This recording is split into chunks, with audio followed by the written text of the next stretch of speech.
Centro de visitas Las Salinas. Vamos a investigar.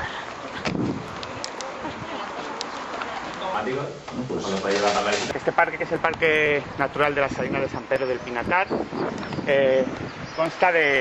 tiene como varias partes. Por un lado tenemos la parte de las salinas y por otro lado tenemos lo que es la parte donde no hay agua y es la vegetación. Entonces, las salinas, ahí tenemos tres. Bueno, sabéis lo que es una salina, ¿no? Más o menos. Bueno, la salina es una cubeta donde tenemos agua y en ese agua pues es agua salada de agua de mar, se acumula sal y mediante procesos de desecación vamos eliminando el agua y quedándonos con la sal. Entonces tenemos tres tipos de cubetas, ¿vale? Tres tipos de salinas diferentes. Tienen una gradación de concentración de sal, desde las que tienen menos concentración de sal a las que tienen mayor concentración de sal. Entonces, las primeras, las que tienen menor concentración de sal, son las salinas almacenadoras. En estas salinas se hace mediante unos canales, se toma agua del Mar Menor, porque tiene una salinidad mayor al ser una especie de laguna interior que el mar Mediterráneo, y entonces pues se llevan mediante canales a unas cubetas muy grandes, que serían estas primeras, que veis aquí más cerca de nosotros. Veis que son bastante grandes, tienen bastante capacidad, y ahí pues se almacenan, por eso se llama almacenadoras, y de unos 35 gramos por litro de sal que empiezan a tener más o menos hasta los 50 o así gramos por litro de sal se tienen en esas cubetas almacenadoras. Aquí encontramos en estas aguas bastante vida, bastantes organismos viviendo en ellas, puesto que la salinidad, pues, aunque sea elevada, pues hay bastantes organismos que la toleran. Tenemos viviendo larvas de diferentes insectos, hay también peces, hay también bastantes microalgas y diferentes organismos acuáticos marinos. Después de este tipo de cubetas pasan a otras cubetas en las que la cantidad de sal aumenta. Ya pasamos a tener hasta más o menos los 100 gramos por litro de sal.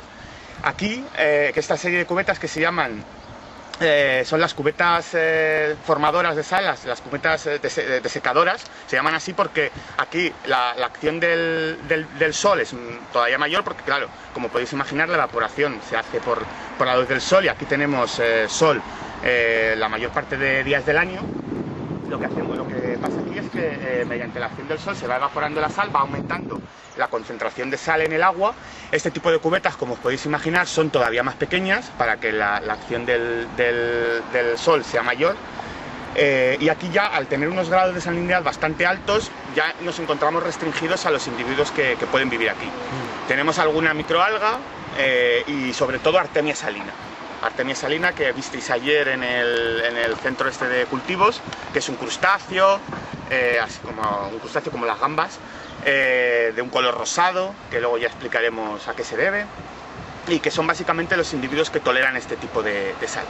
Y posteriormente, después de que estas cubetas, de estar el agua en estas cubetas desecadoras, pasan al último tipo de cubetas, que son las cristalizadoras.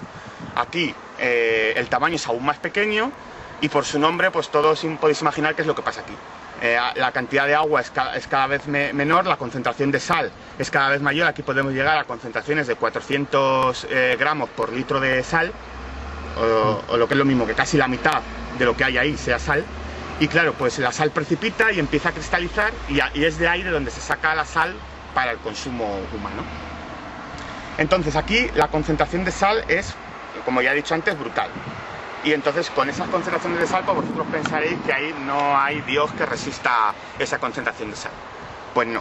Existen unas bacterias halófitas que toleran ese tipo de sal. De hecho, es que solo viven allí y están encantadas de que haya esa concentración de sal, y son las que podemos encontrar. Son arqueas. ¿Sabéis lo que son las arqueas, verdad? O, bueno, los que igual seáis del tecnológico, ¿no? No. Bueno, pues las arqueas son las bacterias sí, ¿no? Bueno, pues no sé qué nivel tenéis. Bueno, las arqueas son un dominio aparte, un reino aparte, sabéis, los 5 reinos y tal, siempre es igual, les han dicho que son 5 reinos, no, mentira, no son 5, son 6, y las arqueas son bacterias que viven en ambientes muy donde no existe casi vida, o sea, tienes viviendo desde en volcanes, o sea, en zonas con azufres, en zonas halófitas, a temperaturas superiores a los 1000 grados, a temperaturas inferiores a los 50 grados bajo cero, o sea que las tenemos viviendo en ecosistemas extremos, digamos. Bueno, pues esto es un ecosistema extremo y aquí pues las bacterias halófitas, halófita significa amor por la sal, están aquí, pues como digo, encantadas de la vida y viviendo tan ricamente. Y bueno, aunque no se ve, aunque más o menos se intuye, veis que cuando terminan un poco lo que son las salinas hay como una especie de banda donde veis un poco de vegetación y demás, ¿no? Bueno, pues ahí empieza lo que es la vegetación, los ecosistemas terrestres del parque, donde tenemos vegetación. Luego lo veremos cuando vayamos allí, pero os lo explico un poco para que sepáis. Tenemos un primer ecosistema que sería el ecosistema halófito. El ecosistema es un ecosistema donde, como lo tenemos cerca de las cubetas de sal, esta sal se infiltra hacia la tierra y tenemos unas concentraciones de sal bastante elevadas. Por lo tanto, las plantas que están viviendo allí tienen que ser plantas que estén adaptadas a vivir en ese terreno, en esas condiciones de sal tan grandes. Una vez que pasamos esa banda halófita, esa banda donde tenemos sal, la concentración de sal ya disminuye y ya pueden entrar otro tipo de plantas que ya pues no es necesario estrategias como para poder resistir esas concentraciones de sal tan grandes. Y entonces entramos en el terreno de la duna fija, ¿vale? Como tenemos la playa aquí al lado, que de hecho la veremos en el paseo que vamos a hacer, en la ruta que vamos a hacer, tenemos las playas tienen arena y entonces esta arena, por la acción del viento, es movida hacia el interior. Entonces son terrenos arenosos, pero se llaman dunas fijas porque sabéis lo que es una duna, ¿no? Una duna es una acumulación de arena que mediante el viento pues se va moviendo. O sea, la duna es una montaña de arena que se mueve. Entonces, si tenemos algún mecanismo o algo que fije la duna, ya sea natural o ya sea artificial, las arenas no se mueven y por lo tanto el terreno permanece estable. Bueno, pues aquí tenemos la duna fijada por la vegetación y por lo tanto el terreno no se mueve. Y hay una serie de plantas, una serie de arbustos y de matorrales que viven allí que veremos. Después de la duna fija llega la duna móvil, es decir, los terrenos los cuales no es un terreno fijo, por lo tanto las arenas se mueven y no hay un suelo estable. Bueno, pues aquí también tenemos plantas que están viviendo allí, que están adaptadas a vivir en ese tipo de ambientes. Y posteriormente, después de la zona de duna móvil, tenemos la playa, con la arena, hay una serie de vegetación que vive también allí, que solo viven en zonas costeras, y después de la playa pues tenemos el mar, y así pues ya tenemos una composición de lugar de todos los ecosistemas que hay aquí. Aquí también hay una parte que veremos de un pinar de pino carrasco de repoblación. Bueno, es un pinar de repoblación del siglo XIX, pero que se hizo, o sea, no se hizo de manera a lo loco, es decir, bueno, pues cogemos y plantamos aquí un pinar, porque nos apetece. No, eso es así porque hay restos que demuestran que aquí hace millones de años, bueno, millones no, estoy pasando, miles de años, hubo aquí pinares naturales, como digo, de pino carrasco, que es un pino que vive en terrenos arenosos y en zonas de este tipo.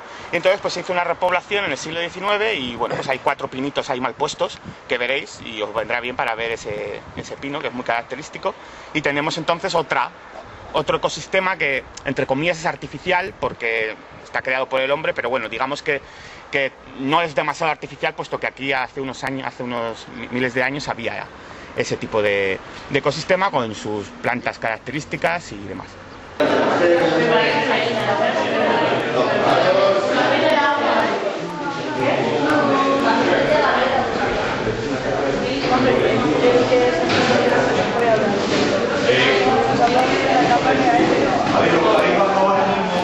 Una fotillo con el resto para que aparezcáis también vosotros, os juntéis en poquito aquí, antes de que nos subamos, sacamos una foto y os digo ahí. Y os decimos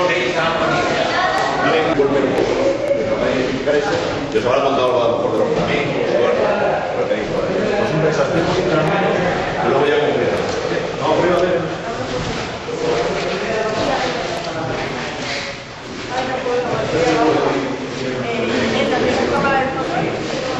¿Hacemos una foto a las sales? Una foto a las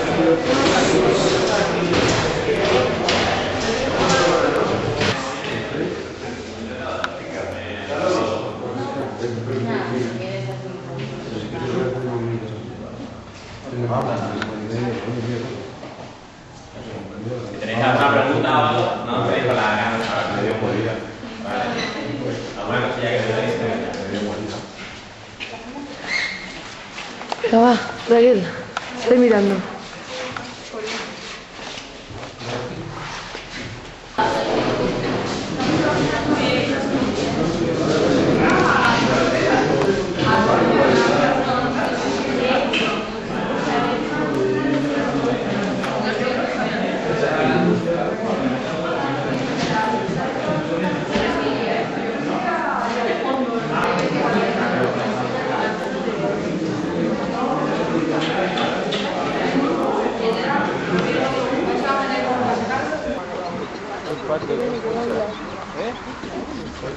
Por este lado tenéis unas cigüeñuelas que se podrán ver bastante bien.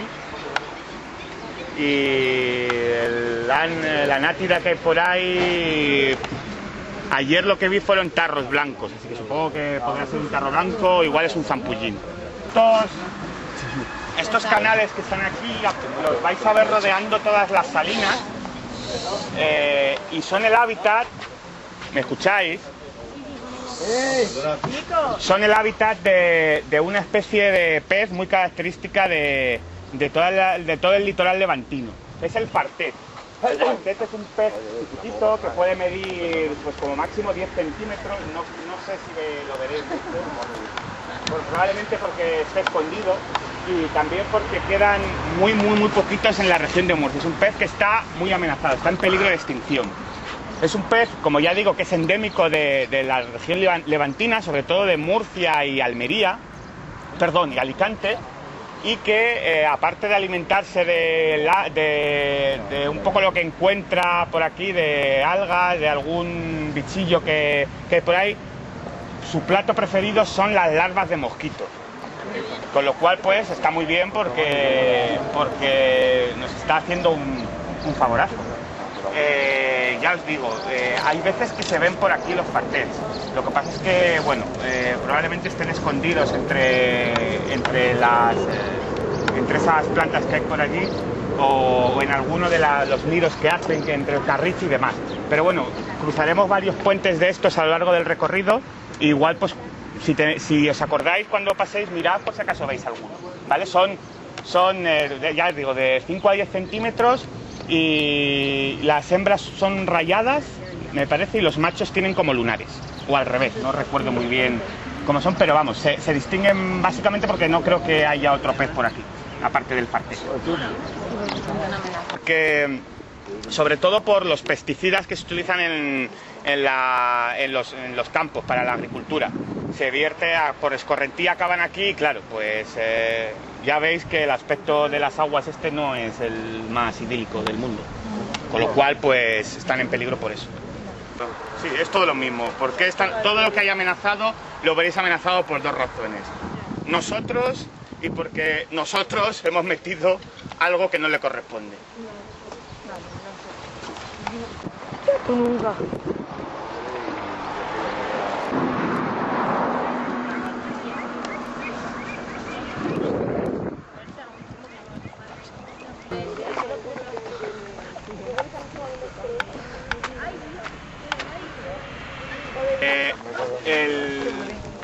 Bueno, empezamos ya la parte de aquí hasta la playa, empezamos ya la parte terrestre, el sendero terrestre por los ecosistemas terrestres del parque. Entonces, unos apuntes. Como he dicho antes, esto es un medio hostil para vivir, ¿vale? O sea, no son las condiciones adecuadas para que las plantas vivan aquí. Y por lo tanto, para que para que puedan vivir en este tipo de ambientes, es necesario que estas plantas tengan una serie de adaptaciones. Entonces, ¿a qué es lo que se enfrentan, a qué peligros o a qué circunstancias se enfrentan las plantas que viven aquí? A ver, La sal. imaginación, la sal, bien. Por un lado, como se ha comentado antes, la cantidad de sal que hay aquí es muy elevada y las plantas tienen que desarrollar una serie de mecanismos ¿Aquí que hay ahora mucha veremos humedad, o sea? para poder resistir esa alta concentración de sal.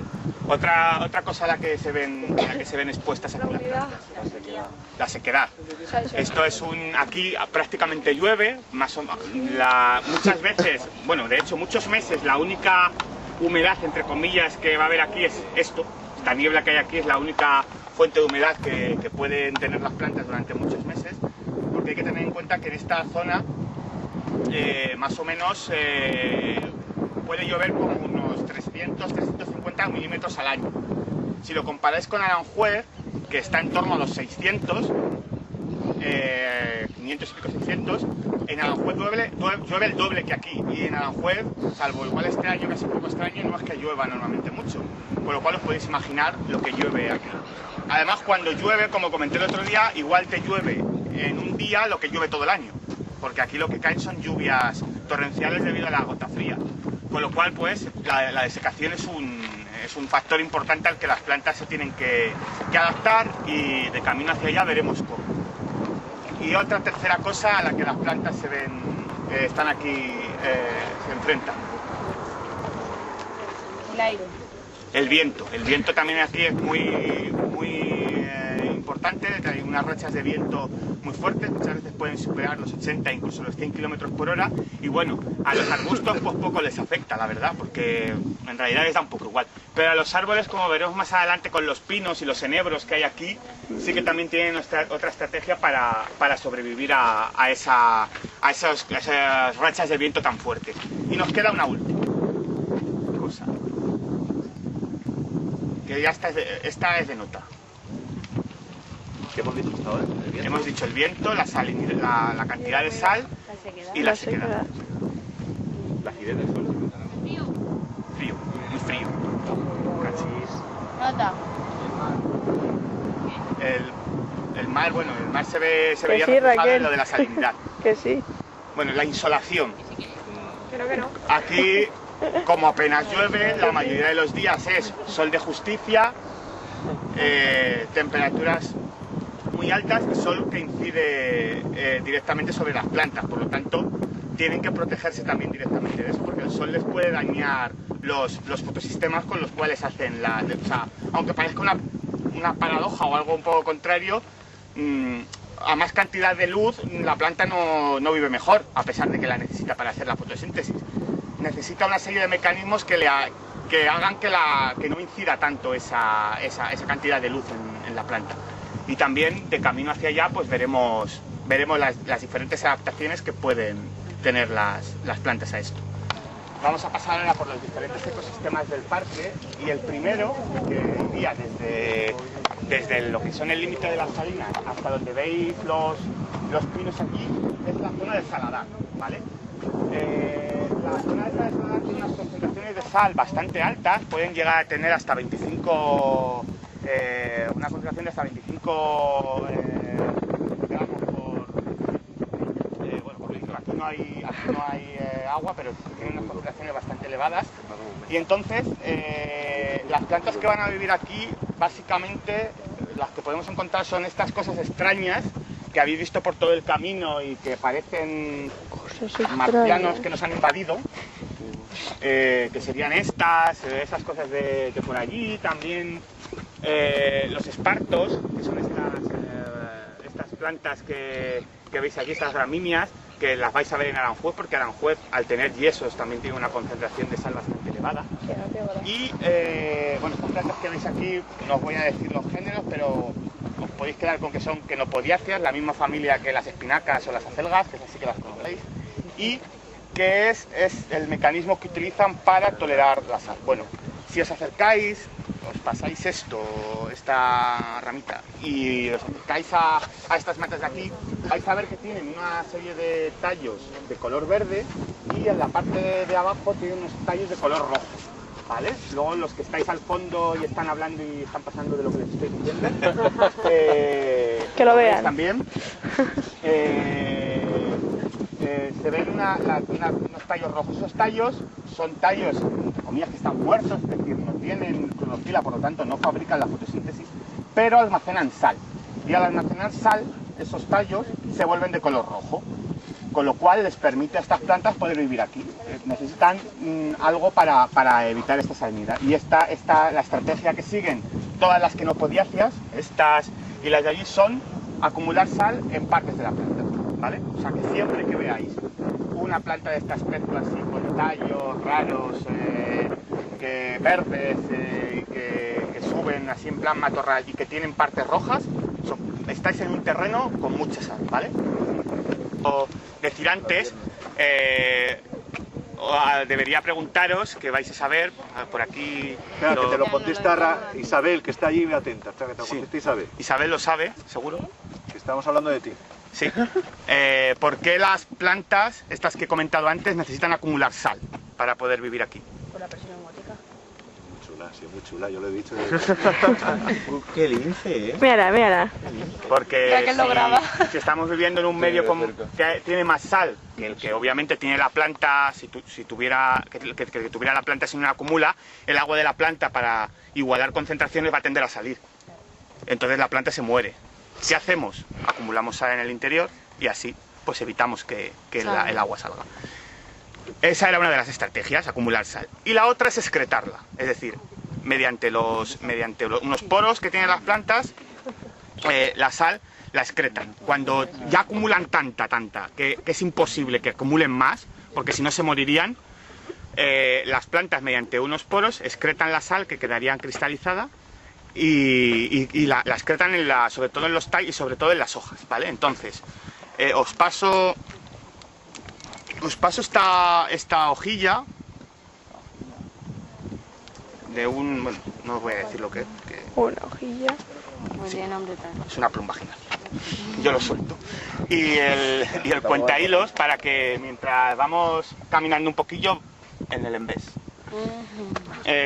Bueno, la hoja tiene A100 Bs, ¿vale? En el embés podréis ver con la lupa, o deberíais ver, si acercas al ojo mejor. ¿Por qué en el Sí, embés? no, pero lo veo. A ver, ¿por qué en el embés? ¿Por qué en el embés? Los biólogos, ¿por qué Venga, tiene eso. que estar en el embés la sal y no en el haz? Yo que no Que soy hay en el bióloga embés también. que no hay en el haz. Claro. Ah, Si Me tenemos... pongo aquí, lo acerques, Raquel. qué mala persona. ¿Quieres No que lo puedes acerque responder aquí? esa pregunta. Si la acumulan en el haz, ¿Qué hay que enseñar? si la acumularan en El el haz, embés, al revés. evitaría el intercambio estomático de gases. Entonces, Enchúfalo. la planta moriría también. Ah, ahora, ya lo veo. Vale, bueno, los de... Esto no. Pues hombre, ¿No ves los puntitos? Es que está muy deteriorado, sí, es una rama que debía estar extinguida. Prohibido. pero yo que soy botánico puedo arrancarlo.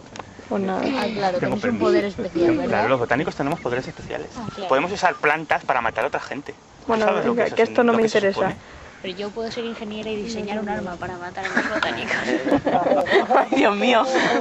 Bueno, en breve. Tranquila, la mataremos antes.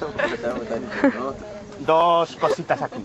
Lo primero, esto, bueno, esto sabéis qué es. ¿El qué? No lo he puesto detrás. Sí, eso he dicho. No, muy frío. Eso es un espárrago, ¿vale? Es verdad. Eso es un espárrago, ¿vale? Que no, bueno, ¿verdad? esto, Que no sabía. más que porque sepáis lo que es, me viene bien porque aunque no sea un problema que solo ocurre aquí, porque ocurre en todas las partes, en todos los ecosistemas, hay plantas que, bueno, hay animales muy insensibles que deciden comerse las plantas. Bueno, pues son así ellos. Y entonces, pues, las plantas necesitan un mecanismo para defenderse de la herbivoría. ¿Y qué mecanismos pueden emplear las plantas para defenderse? O bien crean pinchos como estos y por lo tanto no hay bicho que se lo pueda comer, o bien se vuelven tóxicas. Y así, pues, si alguien se la come, el bicho se muere y ya no come más. Ni él ni los de al lado que han visto cómo se muere y, oye, no vayamos a comer esto que no es muy saludable. Bueno, al margen de eso, hemos comentado antes estrategias para y esto también. Estrategias para evitar la desecación, ¿vale? O sea, la cantidad de... hemos hablado antes de los problemas, del problema que tenían las plantas que viven aquí para vivir en estos ambientes tan secos. Bueno, ¿qué podemos hacer para ello? Una estrategia es acumular agua, ¿vale? Si acumulamos agua, pues la podemos utilizar en caso de que no haya agua disponible en el suelo. Y para ello, para acumular agua, las hojas o los tallos adquieren un aspecto especial, se llaman crasos, tallos con agua, y si os pasáis o cogéis, os doy permiso para coger alguno de estos, si hacéis así, veis que hay agua dentro, ¿vale? De los tallos. Y por otro lado, para defenderse también de la desecación, es una estrategia. y también de lo que hemos comentado de la insolación, tenemos también otras estrategias. Si hacemos, ¿qué pasa si una superficie fotosintética la hacemos más pequeña? ¿Será mejor o peor para evitar que la luz nos haga daño? Mejor, ¿verdad? Pues por eso mismo hacemos que las hojas sean pequeñas, ¿vale? Microfilia, hojas pequeñas. Las plantas que viven en sitios secos tienen hojas pequeñas. Y en sitios con mucha insolación tienen hojas pequeñas. Porque así la pérdida será menor en el caso del agua y ganaremos también que disminuyendo el espacio fotosintético se puedan morir. Y además tenemos una tercera forma de protegernos, con pelos. Si aislamos esa superficie para que no escape por un lado el agua y por otro lado repela porque claro, vosotros sabéis que si hace mucho sol en verano, si vais de negro os asfixiáis, pero si vais de blanco